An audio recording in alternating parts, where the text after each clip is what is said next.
Isn't he too big to be in a pram? Why is that 9-year-old boy in nappies? These are some of the questions and the judgments that parents like me feel all of the time.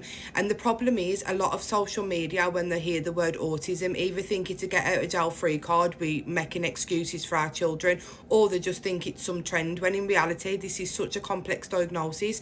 But the reality of it is, if someone is diagnosed with autism, autism normally isn't just the only diagnosis. There's other things that run alongside it: global development delay, sensory processing disorder, learning difficulties, dyspraxia, ADHD, even epilepsy.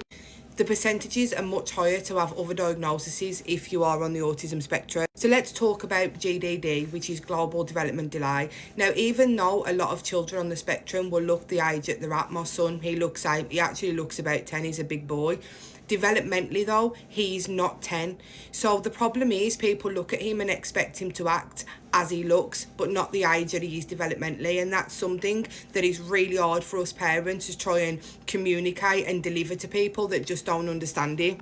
The other thing with autism, which is one word, some parents watching will understand what I'm on about, is elopement. People on the spectrum will elope from situations that are just not comfortable, which is why you'll see a lot of what you deem as big kids in strollers. Even though they're actually not strollers, they are adapted for hidden disabilities. Now, me and you, we process things, our brain, we take things in, it goes through and we let it out. Individuals on the spectrum, that is much harder. For example, going to the supermarket, bright sounds, beep, beep, beep, kids crying, change of routine, all of these things put children literally into an autism meltdown. Not all the time with intervention, things can get better and will get better. But the problem is you'll see a child that looks grown that's on the floor having a meltdown or trying to elope in the middle of the car park, and people will literally just think that this is a naughty 10-year-old kid, when in reality that is his diagnosis, because a meltdown and a tantrum are two very different things. A tantrum, it's controlled by them.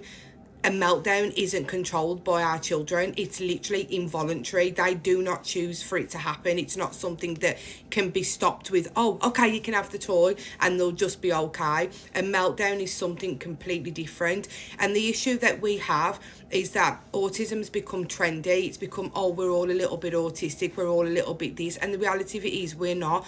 A lot of individuals on the spectrum will never come out of nappies. A lot of individuals will always require full-time care for the rest of their life. And the problem with I'm okay with being a carer for the rest of my life. I'm okay with all of those things.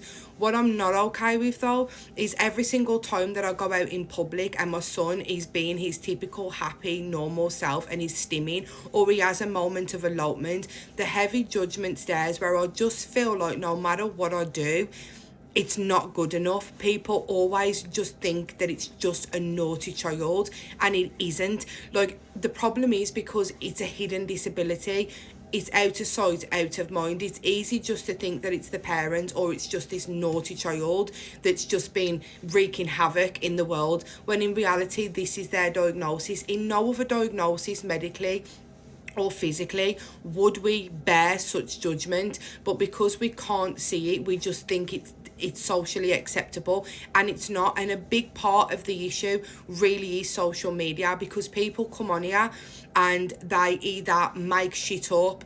There's things that are said about autism. People are more interested in why autism's here instead of actually being, common sense and doing genuine research. But no, they'll just believe anything that's said to them.